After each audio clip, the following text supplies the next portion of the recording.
Sober up.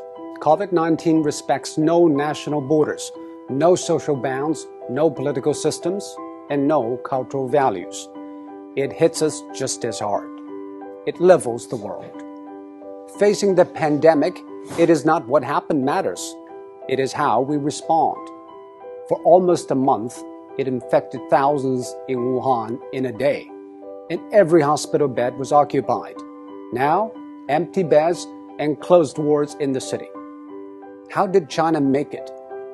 It is nothing new, but it's worthy to know. According to an initial WHO report, an infected person appears to spread it to an average of 2.6 people. And after 10 generations of transmission, with each taking 5 or 6 days, that one initial case has spawned 3,500 in matters of days. And that is what the world is seeing. What China did is to break the cycle by human intervention. The scale unprecedented in history. Extreme, draconian, and aggressive. These are the words used to describe China's response. But now, people have come to terms with the new norm, lockdown. Some people say, isn't that a violation of individual rights? Actually, the balance between individual rights and public safety is always an ever-changing equation. After 9/11, all the airports in the world began to impose draconian safety checks on passengers, and people accepted it because we traded a little of our freedom for the greater good of the public. China imposed the largest and most draconian quarantine in history. Factories shut, public transport stopped, and people stayed indoors. By doing that, it flattened the curve. On one hand, China avoided many millions of cases and tens of thousands of deaths. On the other, it stretched out the time and made the hospitals restaffed and less strained.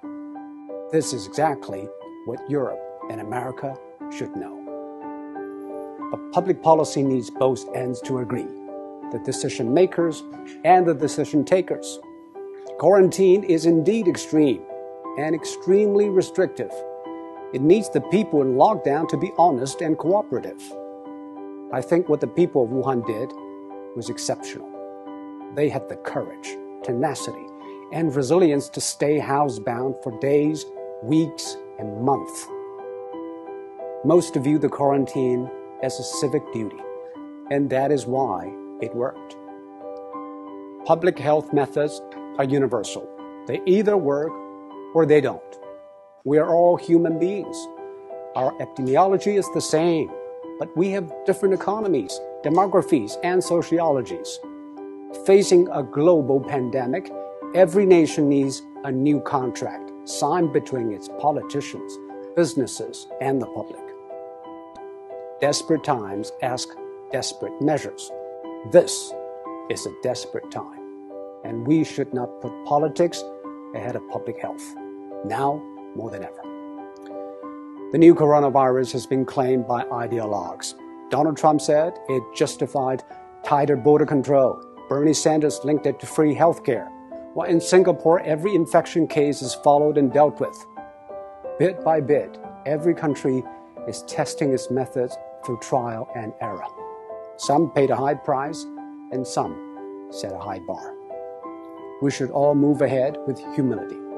There is no decision without trade-offs, and most of all, there's nothing without skin in the game.